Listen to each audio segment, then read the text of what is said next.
Welcome back into the Sports Source, this segment of our program, brought to you by Tennova Healthcare. And I want you to do yourself a favor and get ahead of the game. I want you to check out Tennova.com sometime this week.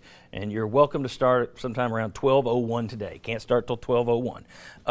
Go check out Tennova.com, and you're going to learn more about Tennova's Heart Institute, their orthopedic services, the robotic-assisted surgeries that they can perform. Get to know Tennova Healthcare so when you need help with your own health, you'll know who to turn to, and that is Tennova.com. That's who myself and my family turn to. I trust them. I hope you will too. Tennova Healthcare. All right, back with Houston, Jimmy, and Mark right here, and just want to talk about Tennessee tournament hopes, barring an absolute miracle kind of turnaround into the season. And you've seen them at Tennessee before, just not with this roster. I mean, heck, Gonzo Martin had won 8 out of 9 last year to go on one of those runs. It's possible, just not likely. Barring one of those miracle turnarounds, it looks like this will be the first, and let's go ahead and put this up there. It looks like Tennessee, this will be the first non-tournament team for Tennessee since 2005. 2002 and 2005 are the only years, look at that, going back to 1998, that Tennessee hasn't played postseason basketball. And I don't think Tennessee would ever agree to play in the CBI or anything like that. The SEC really doesn't want their teams playing in that thing. So this will be the third time. My question, and we'll start with the coaches first, and then I'll get Jimmy's opinion. In terms of recruiting, you've already got the Donnie Tyndall thing hanging out there. Now it looks like the letter of allegations isn't going to arrive till March, which means he may not, depending on what he appeals, he may not even go before the NCAA until June or July. So you're going to have that in terms of recruiting already out there. Now you didn't make it to a tournament. How much does that add on to the problem, or does it? First of all, I'll say this. I think they will go to the NIT. I think they will make the NIT by the way they play down the stretch, and I think they're a team that's built for the tournament. So I think the SEC tournament, we find a way to win 1 or 2 games, depending on if we're in the play-in game or not. Okay. That being said, I do not think it affects recruiting. I think it enhances it a little bit because you've got playing time to sell. You've got an opportunity to come in and make an impact as a freshman. So I don't think it will. I think when you couple that, like you say, with the NCAA, there's some concern there. Obviously, there's concern there, but at the same time, I don't think it takes a major hit on the recruiting. I think more of the NCAA stuff is a bigger hit.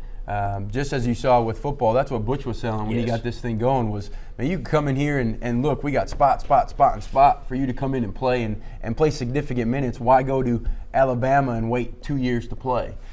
So I think it helps because they can show that there's playing opportunity. But I think the NCAA thing is a bigger hit to recruiting. Jimmy? I think the NCAA situation is a bigger hit too, and part of it is even when Tennessee got off to a really good start in the SEC, they won 4 of the first 5, you weren't getting a lot of recruiting momentum, it didn't seem like. You were getting some visits and so forth, but you weren't turning people. So I think the NCAA situation is a bigger concern for Tennessee. If they don't make postseason play, I don't think that's the big issue. I just think the bigger issue is whenever this letter comes down and what happens with Donnie Tyndall. I think we should just come out now and give ourselves a postseason ban now that we're we're leaning towards that. Just like everybody else. Well, it might have worked for Southern Miss. We don't know yet. But yeah, they weren't going anywhere and they took theirs. Take a CIB ban. We're not going to play in that one. You wonder, the more you get into this, the more you think that if Tyndall just gets some sort of suspension, and the NCAA has been rather toothless recently. I mean, they have since the Miami case and the Penn State case, they've kind of lost their teeth. If he just gets a 5 or 10 game ban, and that's an if because this would be his second run-in with the NCAA. If he just gets a 5 or 10 game ban, I think they'll stick by him. I think they'll keep him over there.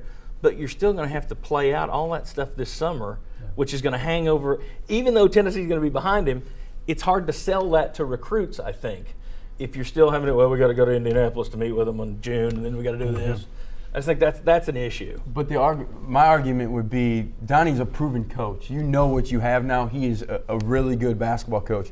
If you do decide, because say the NCAA comes out and says you've got to be suspended for 5 or 10 games, so you decide I'm going to wash my hands clean of it. Well, now you're out in a guessing game trying to find another coach, and you don't know what you're going to get, and the recruiting cycle has to start over again anyways. So why not live with the guy who is a proven really good coach? I think you have to. But I really think they will. I agree with you. I think if it's a suspension, I think they stay with him. If it's a show cause, that's another story. Right. But he has proven to be a good floor coach.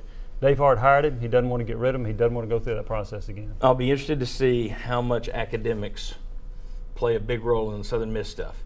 Because if that happens, then it might not be Dave Hart's decision. Right. Then you may get into the administration of the university who says, look, we don't want to be North Carolina over here with this kind of stuff. We don't want a coach who's tied to getting kids in who shouldn't be in. Depends on what comes out with that Southern Miss thing. I think academics are really the only curveball that could change the thinking on UT's part. I fully believe that they're going to stick with it because last time you failed to get the guy at Louisiana Tech. And then you had to go get a guy who already had an NCAA track record. If you have to get rid of Tyndall, where the hell do you go? I mean, I just think you're driving up to LMU to get their coach. He's pretty good. I told somebody this week I was going to put that on the show. There you go. All right, when we come back, we're going to be talking about coaching duos. Athlon Sports rated the duos, men's basketball, football coaches across the conference this week, and you had Tennessee ranking 13th. We'll discuss who would we hire if you had to hire a duo. Come on back on the Sports Source. Quality, quick. Trust Fast Frame.